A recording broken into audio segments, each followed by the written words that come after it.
আসসালামাইকুম ভিউয়ার্স, আশা করি সবাই ভালো আছেন। দীর্ঘ অপেক্ষার পর জনস্বাস্থ্য প্রকৌশল অধিদপ্তরের যে একটি বিশাল নিয়োগ প্রকাশ হয়েছে, যেখানে আপনারা বাংলাদেশের সকল জেলা থেকে উভয় প্রার্থী আবেদন করতে পারবেন।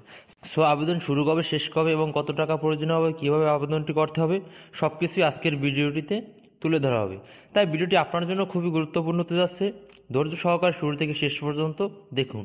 এবং যে নতুন বন্ধুরা আমার ভিডিওটি দেখছেন, অবশ্যই আমার চ্যানেলটি সাবস্ক্রাইব করে পাশে থাকা বেল বাটনটি অন করে দিবেন, যাতে পরবর্তী চাকরির ভিডিও আপলোড দেওয়ার সাথে সাথে সবার আগে আপনি দেখতে পারেন। চলি বন্ধুরা স্ক্রিনে। এখানে বন্ধুরা জনস্বাস্থ্য প্রকৌশল অধিদপ্তরে যে সার্কুলারটি প্রকাশ হয়েছিল, এর পদের নাম হয়েছে অফিস সহায়ক, পদ সংখ্যা হচ্ছে 52টি।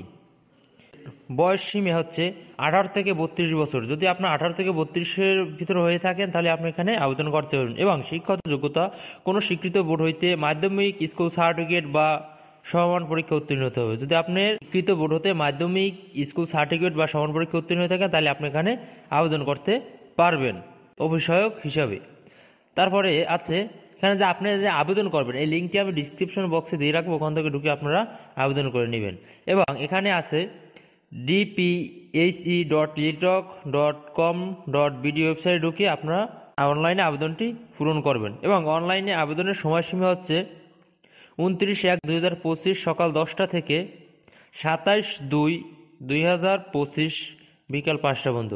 29 জানুয়ারি মাসের 29 তারিখ শুরু হবে এবং ফেব্রুয়ারি মাসের 27 তারিখ শেষ হবে। এবং এখানে যে আপনার একটি চার্জ আছে, সেই চার্জটি হবে সিমের মাধ্যমে আপনাকে পেমেন্টটি করতে হবে। এখানে অফিস সহায়ক হিসাবে 50 টাকা এবং অনলাইন ফি 6 টাকা, মোট 56 টাকা। 72 ঘন্টার ভিতরে আপনার পেমেন্ট করতে হবে। যদি আপনি 72 ঘন্টার ভিতর পেমেন্ট না করেন, তাহলে আপনার আবেদনটি বাতিল হবে। চলে বন্ধুরা, কীভাবে আপনারা আবেদন করবেন দেখে আসি। প্রথমেই মেসেজে অপশনে যাবেন, তারপরে DPHE স্পেস আপনার ইউজার আইডি স্পেস 1622 নম্বরে সেন্ড করবেন। তারপর আপনাকে পিন নাম্বার দেওয়া হবে। তারপর আপনি দ্বিতীয় একটি SMS করবেন। তারপর DPHE space space pin number 1622 নম্বরে সেন্ড করবেন। তারপরে আপনাকে একটি ইউজার আইডি এবং একটি পাসওয়ার্ড দেওয়া হবে। পরবর্তীতে আপনাকে জানানো হবে সেই SMS এর মাধ্যমে